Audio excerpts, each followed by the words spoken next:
Thank you so much, Jay, and good evening to us all. You can get into the chat and respond to my hi. How was your day? So, as I prepare to share my screen, I think the host need to enable me to share my screen. But in the meantime, we can go to the chat and we can just comment how we are and how our day was doing. Okay. Okay.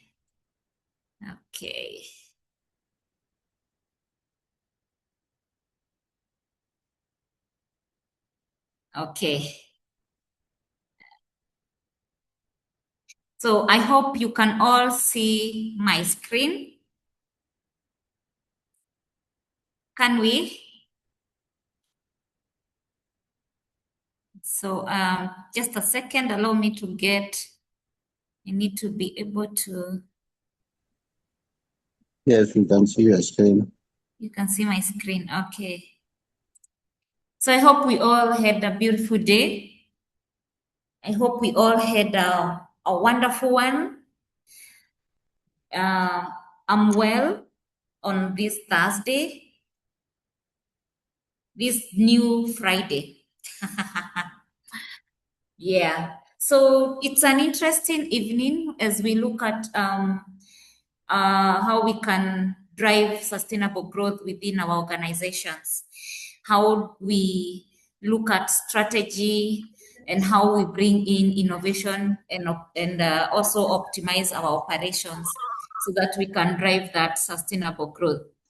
So I will start by asking a question that we can answer at a personal level for those who are already in organizations or for those who are already running organizations. Do we have strategies? Have we ever encountered strategies? If we are employed, do we know our employer's strategy? Do we know our business strategies? If we hear strategy, what comes into our brain? Is it something that is just formulated somewhere in other offices and then it is brought to us for execution? Do we sometimes ask ourselves, what is our space in this strategy? What is our part in this strategy? So I believe those are some of the questions that we have to answer sincerely. Sometimes we feel we are not part of strategy. Sometimes we feel strategies are for the executives and the C-suites. Sometimes we feel strategies are not part of us. They have been formulated in other offices and been brought for us to execute. Sometimes we feel away from strategies. But I wanted to bring to our attention that many businesses don't run without strategies. Many businesses map what they want to achieve through a strategy. So I always say a strategy is a living compass. It's a compass. And I always ask people to imagine. Imagine you're in a forest, a very thick forest, and you want to get to the other side of this forest. And then all of a sudden you feel so thirsty and you need to go get a river and drink some water. So you go look for a river, you find a river, you drink water. But as you are trying to go back to, and you fetch some water to go along with, a big or a huge rain falls. And whatever you knew was the road, it is swept away by the rainfall. So how do you get to your north? How do you know where north is? Whatever you imagined the direction was has been swept away. And you can only know where north is if you have a compass. So if you look at today's environment, business environment, it is so full of turbulence. It is so full of, it's not a calm ocean. It's not a calm water environment. It is full of waves. It's very chaotic. It's full of turbulences. So in the midst of these turbulences, how do you keep heading north? How do you keep up without losing your momentum? So how do you keep on achieving what you want to achieve without losing your momentum in terms of direction, in terms of your targets? That is what strategy is to businesses. And in today's world, strategy is what gives you the direction to keep on moving, because it sets what you want to achieve and how you want to achieve it.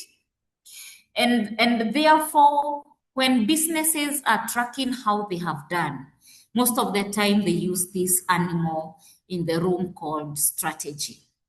So now, are we in the spaces where these strategies are formulated? Probably not, because most of the time you might find it's the C-suites who go sit down and decide the direction of this business this year is this way.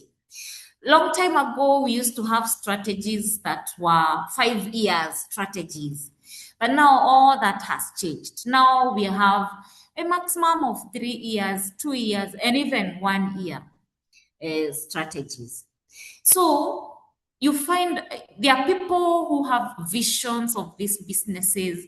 And for those of us who own businesses, then we are the vision bearers. And we sit down and we decide as vision bearers, we want this business to go this way. So at that moment, a person can see this business in the next 3 years. I want it to look like this. I want to achieve these matrices, these steps, these milestones in the next 3 years. And therefore they say this growth is what we want to achieve. For example, people might say they want to achieve 10x milestone. They want to achieve 10x by 3 years.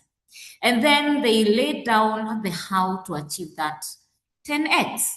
And then that thing is that big animal, that strange paper that is brought to us for us to implement, for us to execute, for us to see it becoming to life.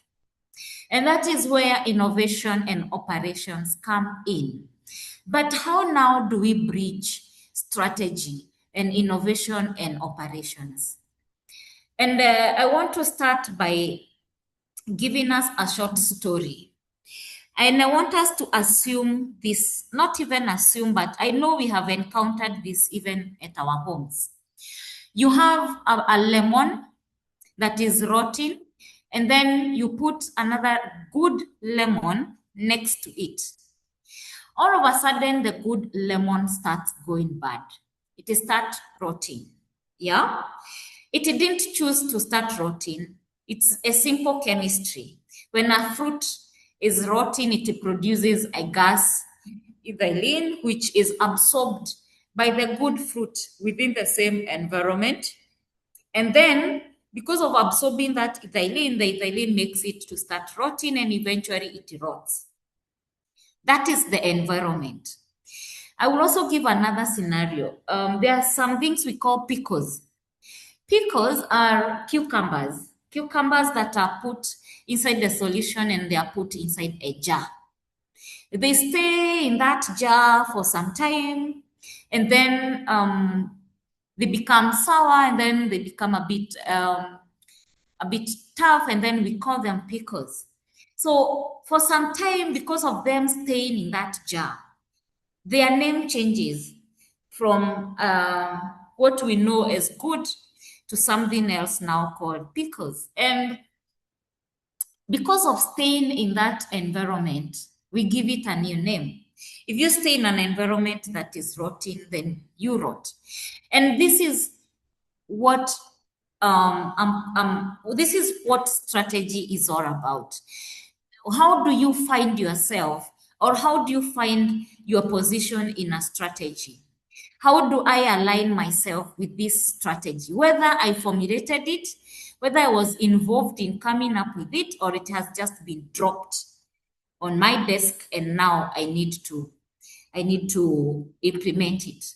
So strategy is not a cage, it is a compass.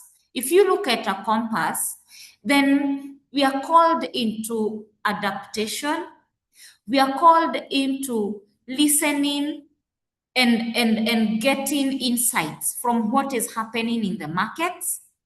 We are called into empowering others, and we are called into monitoring and evaluation, what I'm calling reviews, frequent reviews. But if you view strategy as something that restricts you, then it will be so rigid for you, it will be so irrelevant, and it will create stagnation and paralyze your speed in moving. And it is this thing that you will always be reviewing after every year, or after 3 years. If I say we have a strategy for 3 years, I will not go beyond that statement. I will file and put it away and review it after 3 years. If you want to align yourself to these things that businesses are calling strategies, and you be fruitful, you be aligned in a manner that whatever you are doing is delivering to that business, whatever you are doing is in line with that strategy, then you have to look at these 4 dimensions. How adaptable are you? How keen are you to pick market signals? How empowering are you to others? And how objective are you to monitoring and evaluation of these things? So I always say there's this agility cycle, which says you have to sense, then you have to decide priorities, then you have to act consistently, and then you have to keep on reviewing. Review has to be a rhythm for you. It is not something that you wait for 3 years, for end of year. It's something that you need to do monthly, and then you repeat this cycle. Always sense, and sensing is huge. Sensing means you need to sense what the business environment is, what your leaders want. If you have leaders, what your leaders are saying and what they want. You have to sense what your colleagues are doing or what your colleagues are adhering into. And I will come into this sensing in terms of colleagues. And then you have to decide what are your priorities. What do you want to implement first? And I always say politics in businesses are not bad. Politics in businesses are data. Who in that business is the decision maker? Who in that business is the person that you have to inform? Who is in that business that is an influencer? That means they need to know because they're going to influence other people on what you are saying. So when you are deciding what you are acting upon, prioritize. What are your priorities? Do you act consistently? This means anything that you do, are you consistent, or are you tough today, then tomorrow you're not tough? Are you punctual today, then tomorrow you're not? Are you finishing your reports on time, or tomorrow you're not? Are you doing your projects in line with the strategy, or are you not? Tomorrow you are not, yeah? And then keep on seeking feedback. Keep on reviewing. How well have I done this Q1? How well am I aligned in this Q1 with this business strategy? And then repeat the cycle. So when we are talking about sensing the signals, when you hear the business have said that this year our strategy is to hit 10x, the first thing you should ask yourself is, what reskilling and relearning and all those things do I need to get? What upgrade do I need? What new skills do I need? They have brought this big animal called 10x. What does 10x mean in our industry? So understand the environment you are operating in. Understand your market. Understand the people that your consumers. Understand the environment of your business. So that now you say, if I'm in insurance, for me to get from 2x to 10x, in this insurance business and in this era, in this environment, what should I do? What should I change? What should I do better? What are the things that they are keeping on mentioning? What are the things that they are mentioning around this 10x? Is it in terms of enlarging our customers' numbers, numeric distribution? Is it in terms of getting new customers? Is it in terms of opening new branches elsewhere? Sense the signals, get them right. Because if they are keeping on mentioning opening new avenues elsewhere, then I need to know in my position, what can I do to help them open new places elsewhere? So this alignment is very important.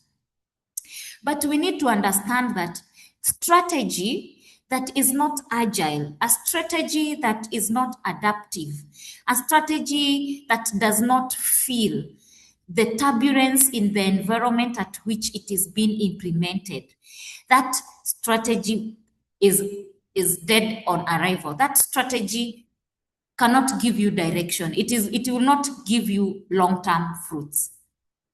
So what am I saying? It is important for us to understand the businesses, the organizations we are working in. First of all, we accept that strategies are important to those people who formulate them and to those people who, whether we are present when they are being made or not, strategies are important. If you hear your business or your organization is implementing this strategy, do not fight it. It is important. Understand that strategy and align yourself how now you're going to support that strategy at your own position. How adaptive you will be, how well you'll be listening to the markets, you'll be sensing signals, how well you will be acting consistently, how well you will align your priorities, and how well you will run for reviews, for feedbacks, and how well you will repeat this consistently throughout the year. So strategy, it is the discipline to update your direction without losing your momentum, because it is important. When we are starting the year, we have the fire that by the end of this year, we need to be in 12 markets. That is the fire. But what will keep up that fire in April when you have only achieved one market and the target is 20 markets? What will keep on that fire in July when you only have 6 markets and by the end of December you need 20 markets? So you have to see strategy as a discipline that will keep on updating your direction. It will keep on reminding you, hey, the target is 20, not 6.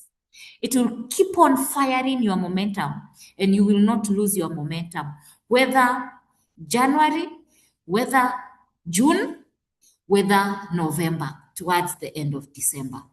So I want us to ask ourselves, at our own personal level, the strategies we know, are they reviewed monthly, quarterly, or are they just things that are filed to be remembered at the end of their term? At the end of the term of that strategy, it's when it is reviewed, it is when it is remembered, and therefore all of a sudden we have been running helter-skelter. We have been running with no direction. We have been running with inconsistency. We have been running with zero feedbacks. We have been running helter-skelter. So this is the scenario that I have given you guys, that you imagine this fruit that is rotting, it is releasing ethylene gas, and the adjacent fruit is absorbing it and therefore decaying.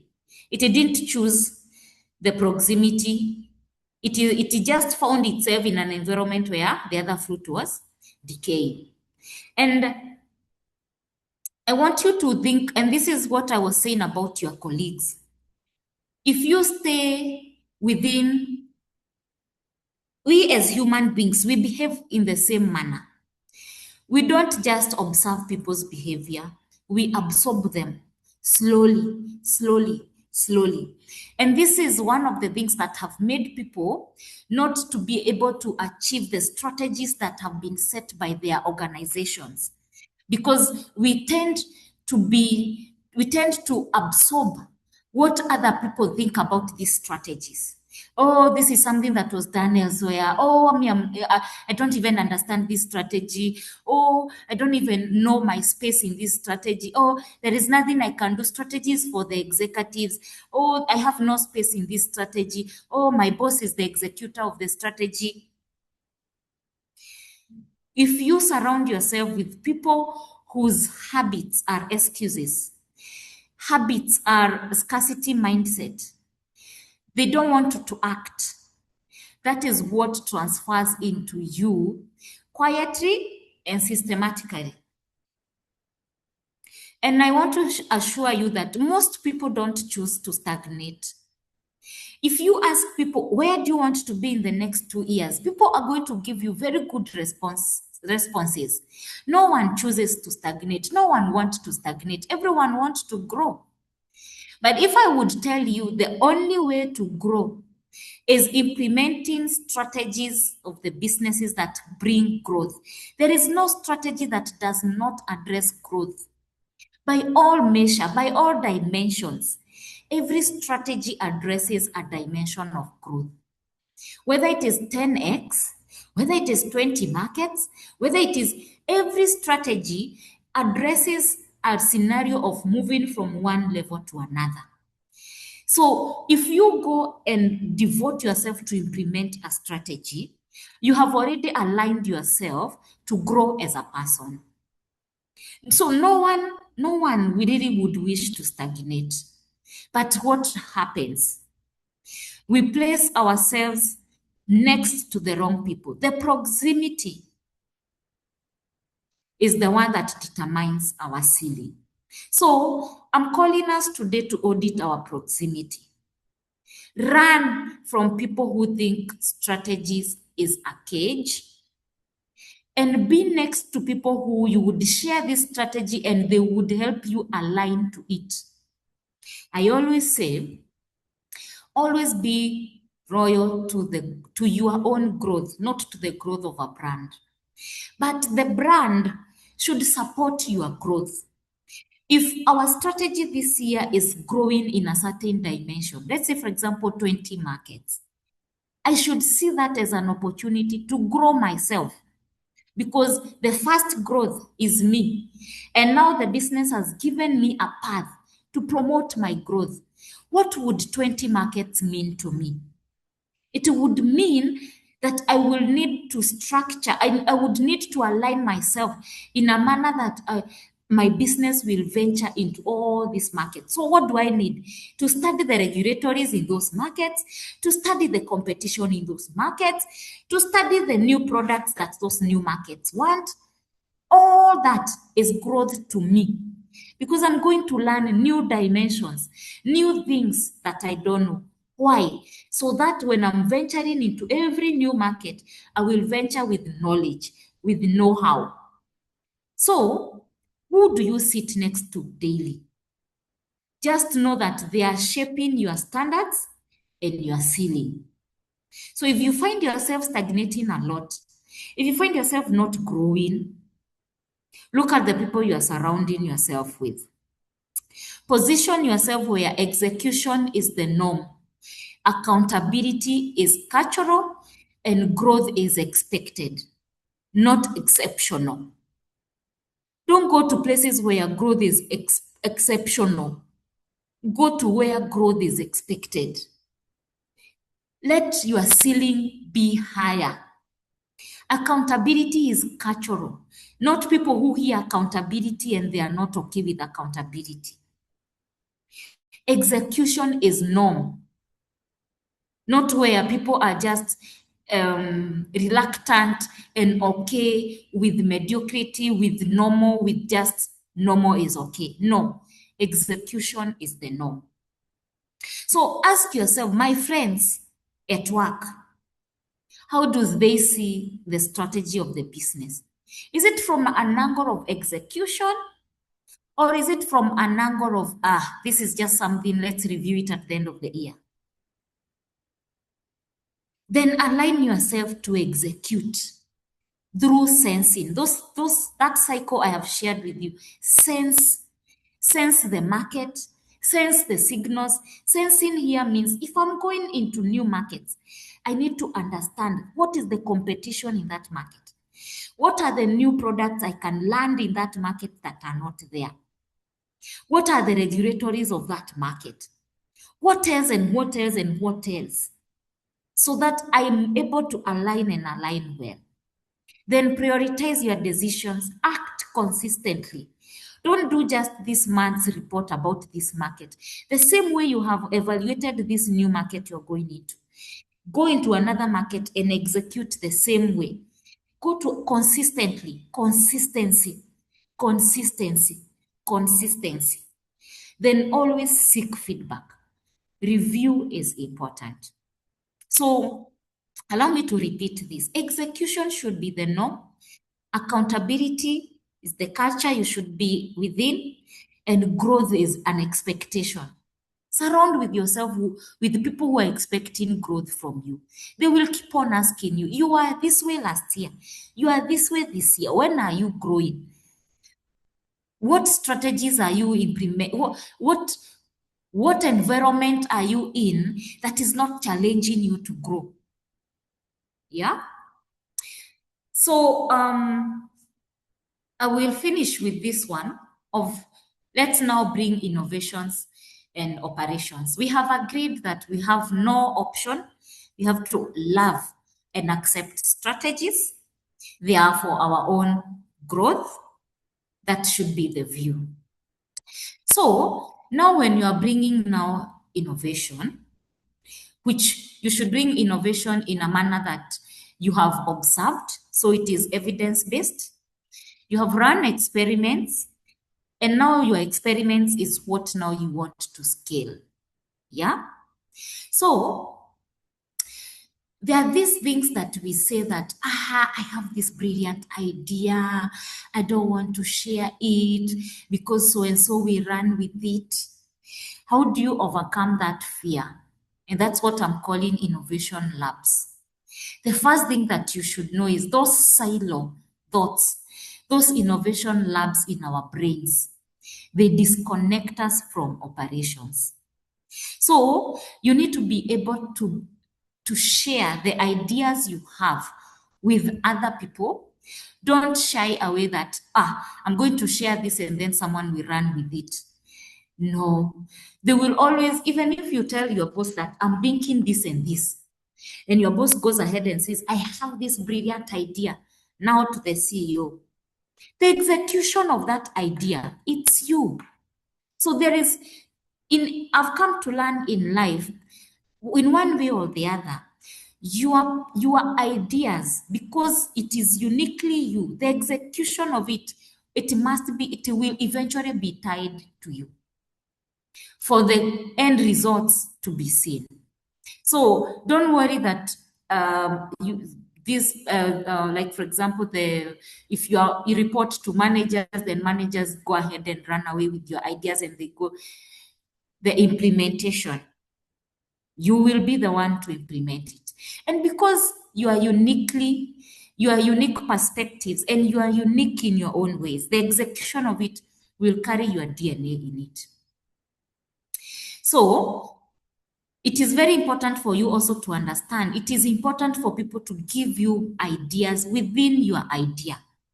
Yeah? Otherwise, you might come to scale and then it might fail because you didn't consider all other angles that someone else could have seen. Always attach a name to it. Attach your name to it. If it is not named, there is no accountable outcome. Innovation lives on debts. On debts, never reaches customers. Why? Because I just want to have this innovation. It's mine. But we need to understand for that innovation, for the business to catch up with that innovation so that that innovation can reach to customers, I need to share it with the three key people. Who is the decision maker? who is the influencer and who is the blocker. So if you have these three people, you have to please them and please them differently. So when I go to the blocker, I need to inform them so that they don't block this idea. The influencer, I need to give them all the details about my idea because they are the ones who go into these rooms and speak so well about this idea. The decision maker, they have to know everything about the idea because at the end of the day, if the idea makes sense to them, then they approve it.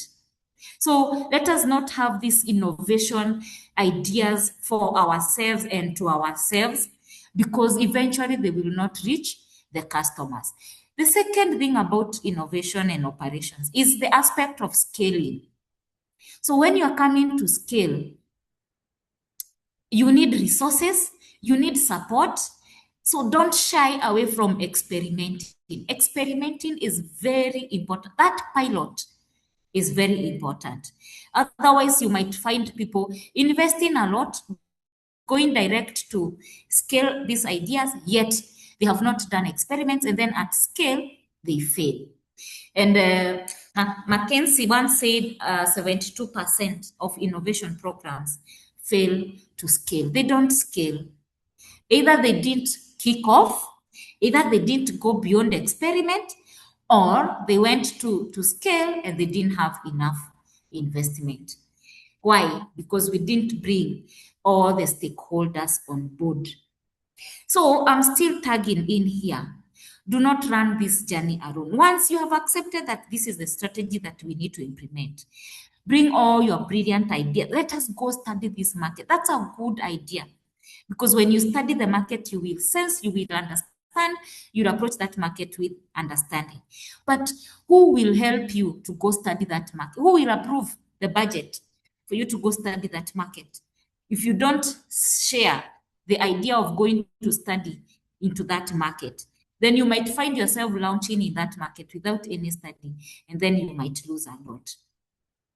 So innovation must be woven into our operations or scheduled and not scheduled into our calendars. Don't say it's innovation, it's something that comes later. No, it must be within our operations. We must bring innovations in our operations. It must be our daily work that we do. So I will finish by saying this. Look at how you are doing your strategy. If you have any strategy, whether you are involved in doing it or not, look at it. Then audit your proximity. List the 5 people you spend most time with, and then answer this question. Are they raising your standard? If not, then change them. Then pick one operational problem and start solving it. Bring innovation in solving it, and you start this man. Then implement a review way. It can be daily, it can be weekly, and pick a rhythm. If the review is daily, if the review is weekly, pick a rhythm and be reviewing. It is important that you know that it is important you clearly prioritize your things. You be an accountable person. You have measurable outcomes. You have a rhythm of review. You have a discipline. And this one is important. Good decisions first beats perfect decisions later. So it's very important that you be disciplined to make very good decisions very fast. Do not wait to perfect that decision because it will be late. The problem will have passed. So I want us to ask ourselves, in our operations, how much this far have we improved our operations this year?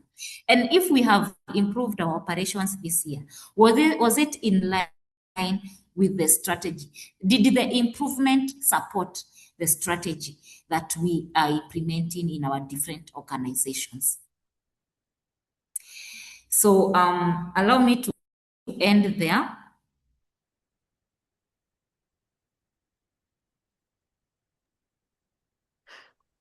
Wow, thank And you. invite a couple of questions. I have a few seconds with me.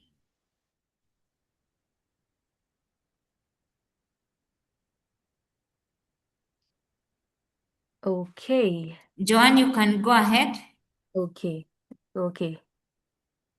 Wow. Thank you so much, Engineer Mary, for that incredible session.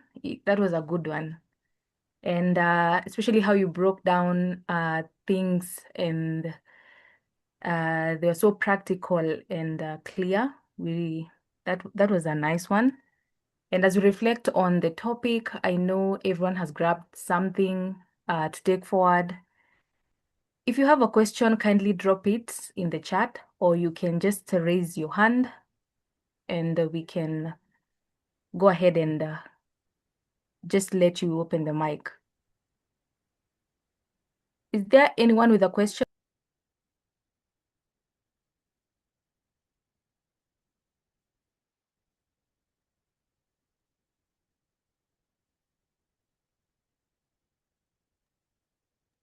Anyone with a question?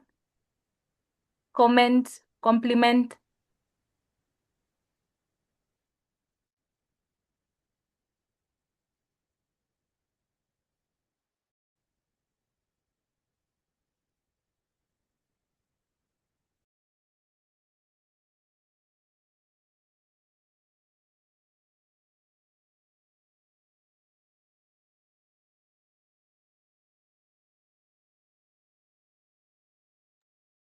All right, I think everyone is okay.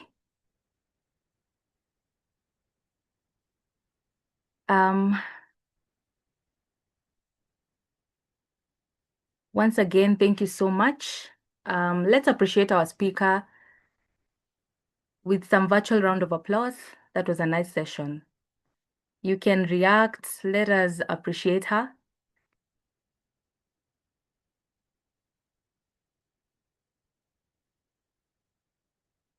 Hello, can anyone hear me? Yes, we can hear you, Joanne. Yeah, we can hear Okay. you. Okay. Tumenyamaza mpaka unaona hatuko. Yes, but it's okay. We can move forward. As we come to the end of the session, as Jay mentioned earlier, this is my last day at JCVs, and honestly, for me, it has been today has been really special for me, and I've been really emotional and happy at the same time. And I just want to say I really appreciate JCV's team for being very supportive throughout my career journey. And I've been reflecting really when I was coming home, and I was just looking at how far I've come from the day that I joined to now that I'm leaving. And I can honestly say that it has been worth it. And being part of the team has been really a nice experience. It's been a place of learning, growth, also making mistakes, learning from the mistakes, growing. It's been fun, generally. And I'm so grateful for everyone, every person that I've interacted with, every journey. I mean, every memory that I've made. It's really been worth it. And I'm so grateful to everyone that has made it possible. And now, as we close off, is there anyone who, thank you, Mary. Paul is saying thank you, Mary. Congratulations, Joanne. Thank you so much. And thank you, Jay, for the consistent way of uplifting people. Yeah, for sure. For sure. Thank you so much for the compliment. Okay, so